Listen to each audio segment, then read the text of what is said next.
Today we're diving into the absolutely incredible story of a single clan from Bethlehem. It's a story that stretches all the way from ancient desert tribes to the birth of Arab cinema and connects a sacred ancient street to the halls of power in South America. So, let me start with a question for you. It kind of sounds like a riddle, right? You have this pioneering movie on one hand and a royal anthem on the other. Two huge cultural milestones. What on earth could possibly link them? Well, believe it or not, the answer is a single extended family, the Farahiyya Clan. This one group, this one clan didn't just shape the culture of their city, they made a mark on the entire world stage. So how did they do it? Let's get into it. To really understand their incredible achievements, we've got to go way back, right back to the beginning. Because their story doesn't just start in Bethlehem, it starts in the ancient history of the Levant. You see, the Farahiyya are what's known as a hamula. It's a traditional social structure in the region. The best way to think of it is like a super extended clan, this whole web of families that can all trace their lineage back to one single founder. In this case, it was a man named Farah, a descendant of ancient Ghassanids Christian Arab tribes. So take a look at this. This family tree shows how an entire community can branch out from just 4 sons. Now the clan splits into these major lines, but for our story, the one branch you really want to remember is Salame. This is where some of the most famous names we're about to talk about, like Al-Mama and Al-Zugbi, come from. And their roots aren't just in their genealogy, they are literally carved into the stone of Bethlehem. I mean, the clan settled in their very own quarter right along Star Street, the exact path that pilgrims have walked for centuries. Their history is physically woven into one of the most sacred paths in the entire world. Now, every great family has that one defining story, you know? The one that changes everything. For the Farahiyya, it's this incredible tale of heroism that turned them from just another family into the protectors of their city. Picture this, it's the early 1800s and Bethlehem is being terrorized by this gang that just rules through fear.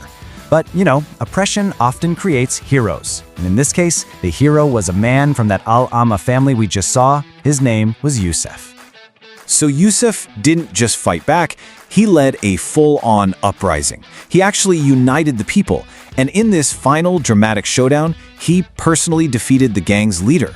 For this unbelievable act of bravery, the people gave him this new name of honor, al-Zugbi, comparing him to a legendary knight from Arab folklore, and that name would become a whole new branch of the clan. And this was so much more than just a street fight. This single event cemented the clan's reputation. The name al-Zugbi became a symbol of leadership, of protection, and it elevated the family's social standing for generations to come. But here's where the story takes a really fascinating turn. The clan's legacy of leadership didn't just stop with heroics.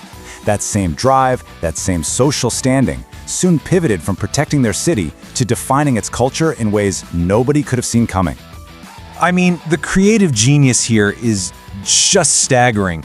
Remember the Al-Amma family? Well, 2 brothers from that line, Badr and Ibrahim Lama, went on to create the very first Arab feature film.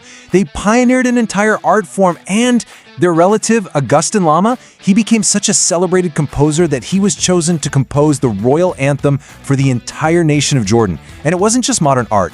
Others like Yusuf al-Zugbi became masters of the traditional mother-of-pearl craft work that Bethlehem is famous for, making sure that artistic heritage just flourished. But a story this big couldn't stay in just one city. Like so many from the region, they started on a new, really difficult journey, creating a global diaspora that would redefine their success all over again. So starting in the late 1800s, members of the clan began to migrate. And these journeys were incredible. I mean, sometimes even crossing the Andes Mountains on mules to build new lives in countries like Chile and Colombia. And over time, they transformed themselves from artisans into a powerful commercial and social elite. A journey that's just beautifully symbolized by a descendants' return visit in 2014, connecting the past and present. And just to give you a sense of the scale here, records show that 162 members from just one single family branch of the Farahiyyas are documented as living in Colombia today. So this wasn't just a trickle, this was the founding of entire new communities. And they didn't just survive in these new places, they absolutely thrived. It's so fascinating how their background as artisans, with that intense focus on detail and community trust, translated so well into commerce. In Chile, the Palestinian community, with the Farahiyya clan as a key part of it, became one of the country's most successful minorities, reaching the highest levels of business, finance, and even politics. Okay, so what about now? After centuries of history and this journey that's taken them across the globe, what does the Farahiyya clan look like today? Well, back in Bethlehem, they are still a cornerstone of the community. The clan includes prominent doctors, academics, business leaders, you name it. They've kept their deep spiritual roots and are known throughout the city for having this incredibly honorable reputation. They are very much a part of the city's living, breathing fabric. But what's really interesting is that there's also this modern awareness from within the clan of a new kind of threat. Not a gang this time, but what one member calls the chronic disease of indifference.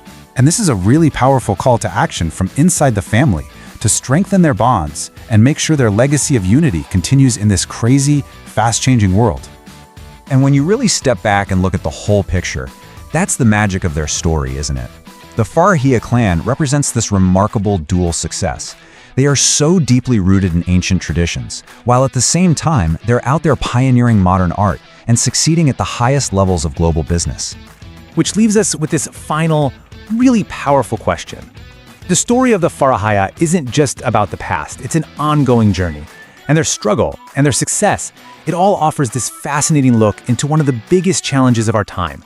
How do you hold on to who you are while becoming part of this much, much wider world?